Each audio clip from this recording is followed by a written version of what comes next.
Markus pasal 7. Perintah Allah dan adat istiadat Yahudi. Pada suatu kali serombongan orang Farisi dan beberapa ahli Taurat dari Yerusalem datang menemui Yesus. Mereka melihat bahwa beberapa orang muridnya makan dengan tangan najis, yaitu dengan tangan yang tidak dibasuh. Sebab orang-orang Farisi, seperti orang-orang Yahudi lainnya, tidak makan kalau tidak melakukan pembasuhan tangan lebih dulu, karena mereka berpegang pada adat istiadat nenek moyang mereka. Dan kalau pulang dari pasar, mereka juga tidak makan kalau tidak lebih dahulu membersihkan dirinya. Banyak warisan lain lagi yang mereka pegang, umpamanya hal mencuci cawan, kendi dan perkakas-perkakas tembaga.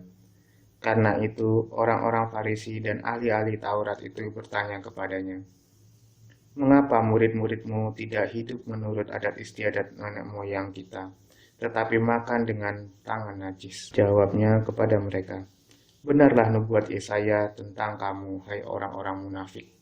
Sebab ada tertulis, bangsa ini memuliakan aku dengan bibirnya, padahal hatinya jauh daripadaku. Percuma mereka beribadah kepadaku, sedangkan ajaran yang mereka ajarkan ialah perintah manusia. Perintah Allah kamu abaikan untuk berpegang pada adat istiadat manusia." Yesus berkata pula kepada mereka, "Sungguh pandai kamu mengesampingkan perintah Allah, supaya kamu dapat memelihara adat istiadatmu sendiri. Karena Musa telah berkata, hormatilah ayahmu dan ibumu, dan siapa yang mengutuki ayahnya atau ibunya harus mati. Tetapi kamu berkata, kalau seorang berkata kepada bapaknya atau ibunya, apa yang ada padaku yang dapat digunakan untuk pemeliharaanmu, sudah digunakan untuk korban, yaitu persembahan kepada Allah. Maka kamu tidak membiarkannya lagi berbuat sesuatu pun untuk bapaknya atau ibunya. Dengan demikian firman Allah kamu nyatakan tidak berlaku demi adat istiadat yang kamu ikuti itu. Dan banyak hal lain seperti itu yang kamu lakukan. Lalu Yesus memanggil lagi orang banyak dan berkata kepada mereka, "Kamu semua dengarlah kepadaku dan camkanlah. Apapun dari luar yang masuk ke dalam seorang tidak dapat menajiskannya. Tetapi apa yang keluar dari seseorang, itulah yang menajiskannya. Barang siapa bertelinga untuk mendengar, hendaklah ia mendengar." Sesudah ia masuk ke sebuah rumah untuk menyingkir dari orang banyak, murid-muridnya bertanya kepadanya tentang arti perumpamaan itu. Maka jawabnya, "Apakah kamu juga tidak dapat memahaminya?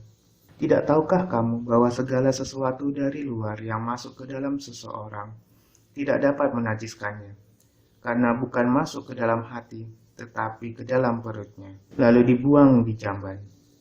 Dengan demikian ia menyatakan semua makanan halal." Katanya lagi, apa yang keluar dari seseorang, itulah yang menajiskannya.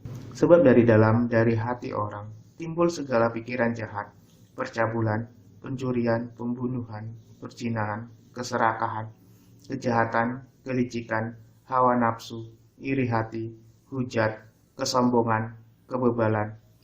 Semua hal-hal jahat ini timbul dari dalam dan menajiskan orang.